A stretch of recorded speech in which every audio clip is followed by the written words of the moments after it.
So it's not just the genealogy in Matthew 1 that shows that Joseph is the hidden king of the Jews, that shows that he's part of this royal family that has had to go underground under the Roman occupation and the Greek occupation. It's also the story of the travel to Bethlehem. So if you go to Luke chapter 2, right, we all know that Caesar Augustus has a census of the empire, and everyone has to go back to their ancestral lands. But what we tend to miss is that when Luke is telling us why Joseph had to go to Bethlehem to be registered with Mary, what he says is that Joseph went to the city of David, which is called Bethlehem, quote, listen to this, because he was of the house and lineage of David to be enrolled with Mary. Now, the reason that's so important is if you go back to the Old Testament, the language of the house of David isn't just any ordinary expression. It's a way of describing the royal house of David. So in 2 Samuel chapter 7, when God promises David that his kingdom will last forever and there will always be an heir to sit on his throne, he says, I'm going to build you a house. And what he means by that is a royal house, a royal dynasty.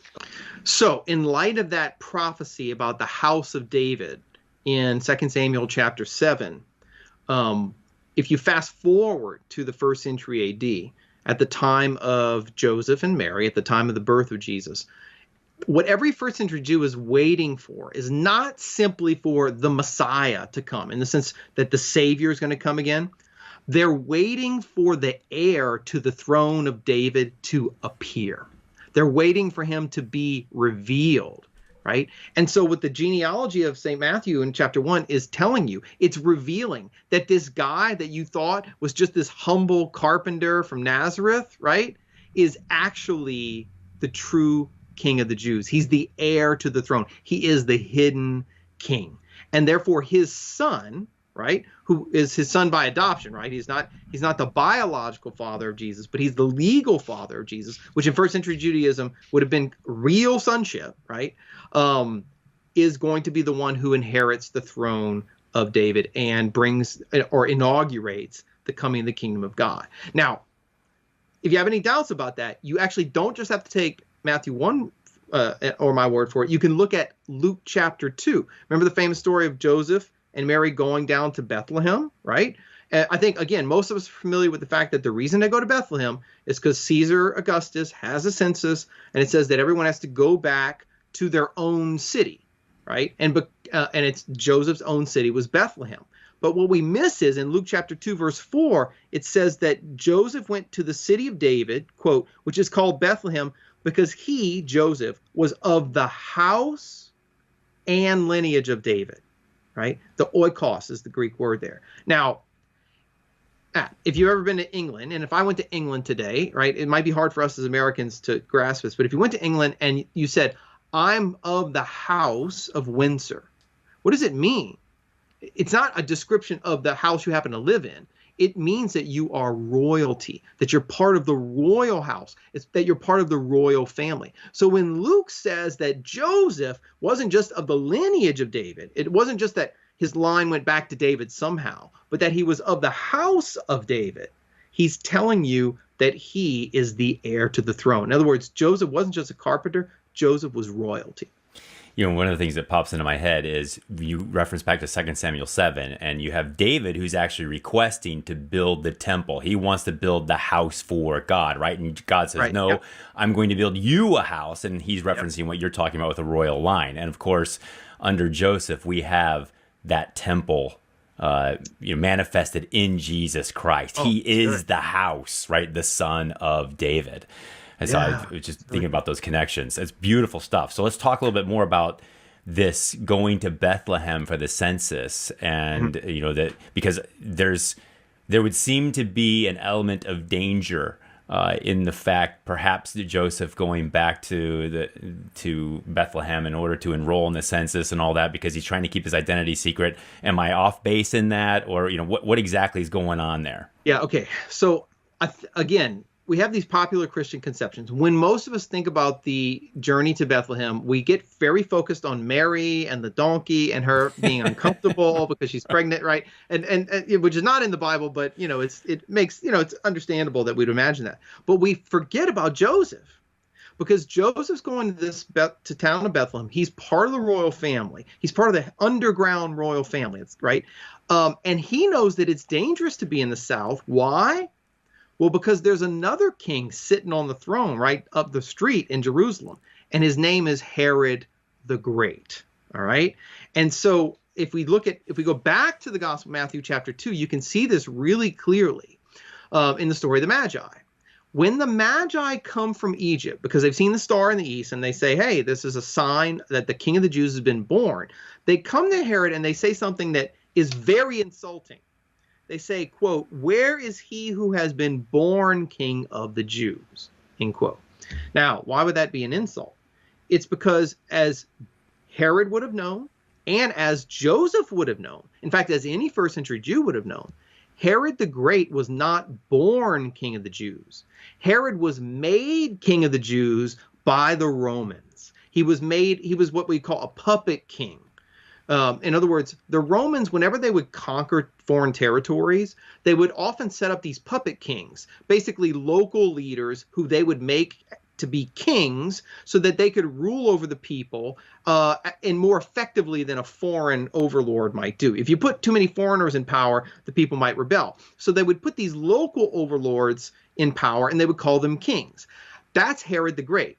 Herod isn't even fully Jewish, Matt. He's actually an Idumean. The Idumeans were descendants of Edom, came from the Edomites who were descendants of Esau. Right. And if you remember, how well did Esau and Jacob get along?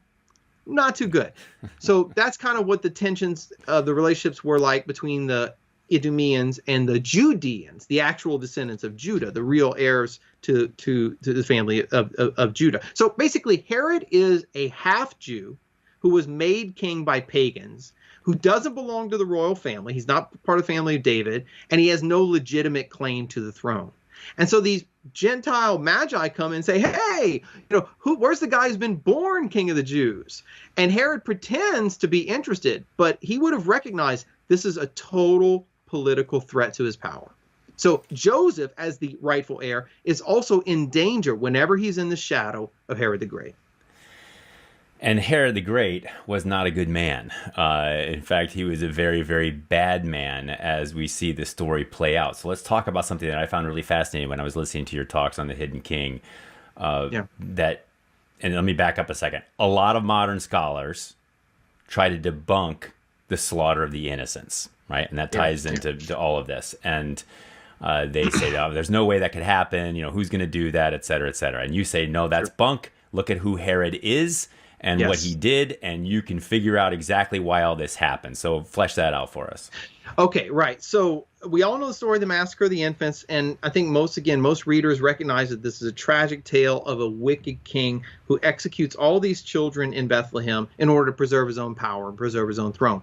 But what a lot of people aren't familiar with is that some skeptical modern scholars will say, well, how do we even know that happened? It seems so overly dramatic. It seems so vicious and so cruel, and we only have an account of it in the New Testament, right? That's the only account we have. Now, it is true, the New Testament is the only account we have of the massacre of infants in Bethlehem. But we have thousands of pages written by a first century Jewish historian named Josephus, right, who tells us lots of information about the historical figure of Herod that matches up perfectly with the kind of wicked king that we see in Matthew chapter 2. Let me give you just a couple of examples. First of all, King Herod was famously in love with his wife Mariamne. In fact, they were kind of compared to Antony and Cleopatra. Their passion for one another, their love for one another was so deep. Yet in 29 BC, because Mariamne made fun of Herod's lineage, of his mother and his sister and his family being Idumean, right? He had her executed. He had her put to death. Okay, so he killed his own wife in 29 BC. Then a few years later, around 7 BC, he suspected his sons, Alexander and Aristobulus, of being disgruntled with him and perhaps conspiring against them. So guess what he did to his sons? He had them both executed as well by being strangled to death, right?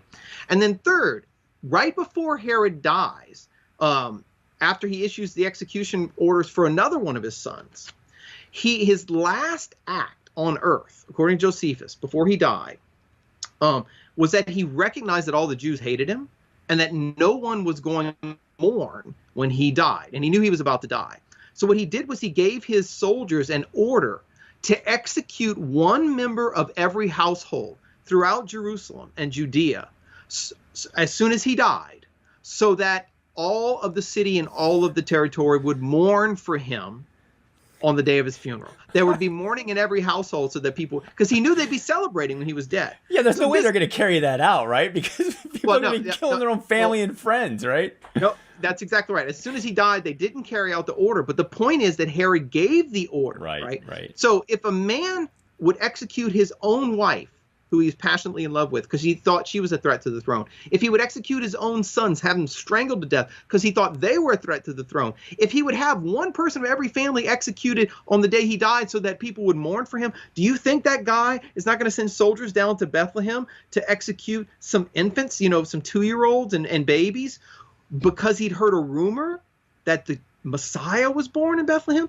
It is totally historically plausible and in keeping with the character of Herod the Great that he would carry out the massacre of the infants. And guess what?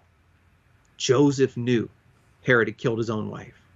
St. Joseph knew that Herod had executed his own sons.